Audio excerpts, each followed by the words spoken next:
Your mother was kind enough to come speak with us earlier. Let's listen to her story in her words. My name is Ruby Freeman. I've always believed that when God says that he'll make your name great, but this is not the way it was supposed to be. I could have never imagined the events that followed the presidential election 2020.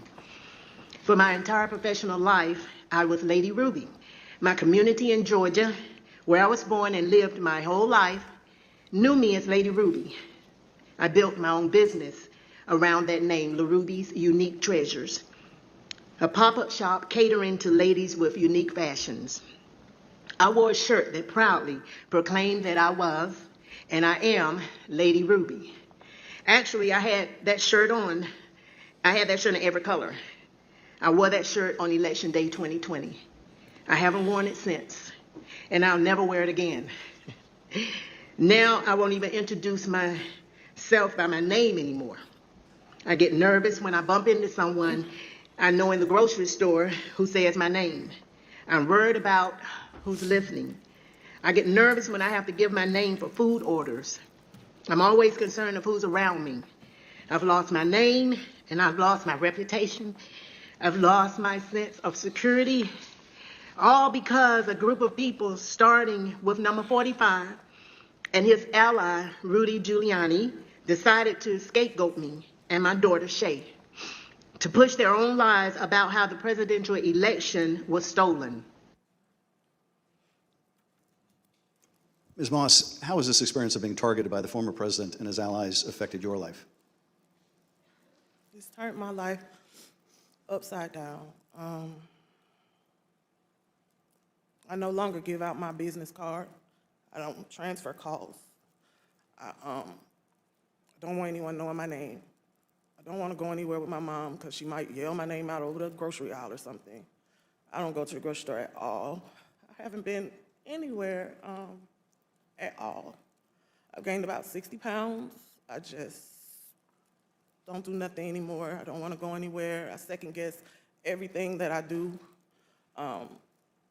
It's affected my life in a major way, in every way, all because of lies. For me doing my job, same thing I've been doing forever.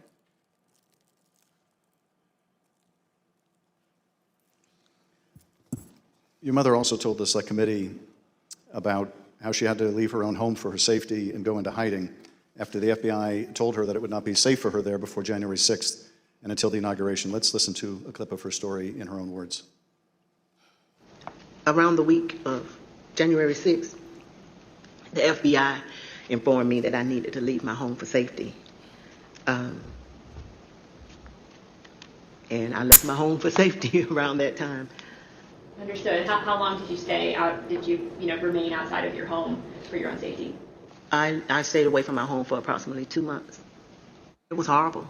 I felt homeless. I felt, I can't believe this person has caused this much damage to me and my family.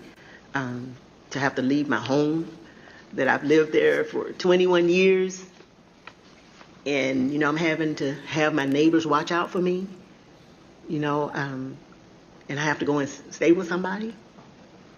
It was hard. It was horrible.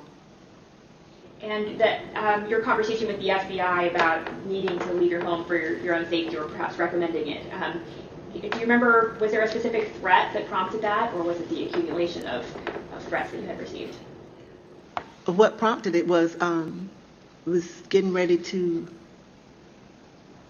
January 6th was about to come. And they did not want me to be at home because of all the threats and everything that I had gotten. They didn't want me to be there in fear of, the people were coming to my home, and I had a lot of that. So they didn't want me to be there, just in case something happened. I asked, how long am I going to have to be at home? And they said, at least until the inauguration. Ms. Moss, I understand that people once showed up at your grandmother's house. Tell us about that experience. I received a call from my grandmother. This woman is my everything. I've never even heard her or seen her cry ever in my life. And she called me screaming at the top of her lungs, like, Shaye, Shaye, oh my God, Shaye, just freaking me out, saying that there were people at her home, and they, they knocked on the door, and of course she opened it and seeing who was there, who it was, and they just started pushing their way through, claiming that they were coming in to make a citizen's arrest. They needed to find me and my mom. They knew we were there. And she was just screaming and didn't know what to do. And I wasn't there, so, I just felt so helpless and so horrible for her.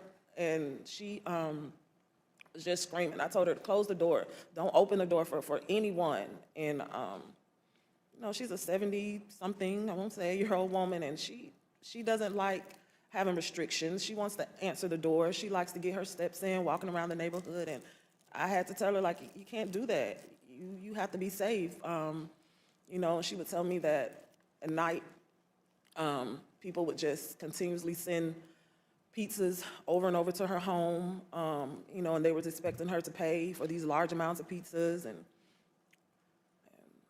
she went through a lot that she didn't have to. And once again, it made me just feel so horrible.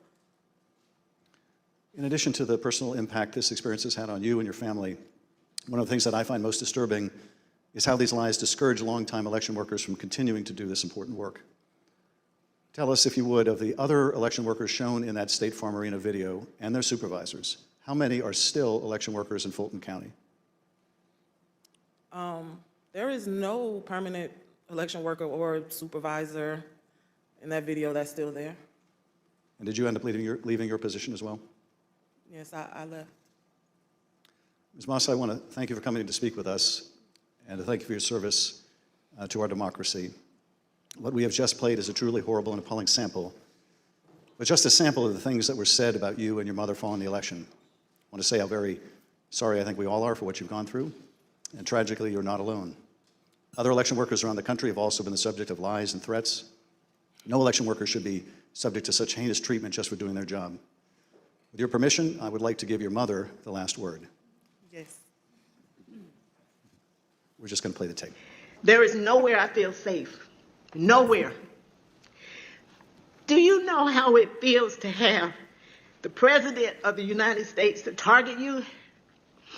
The President of the United States is supposed to represent every American, not to target one. But he targeted me, Lady Ruby, a small business owner, a mother, a proud American citizen who stand up to help Fulton County run an election in the middle of the pandemic. Thank you, Ms. Moss. Thank you, Ms. Freeman, or as America now knows her, Lady Ruby, for your service to Fulton County, Georgia, our country, and our democracy. Mr. Chairman, I yield back.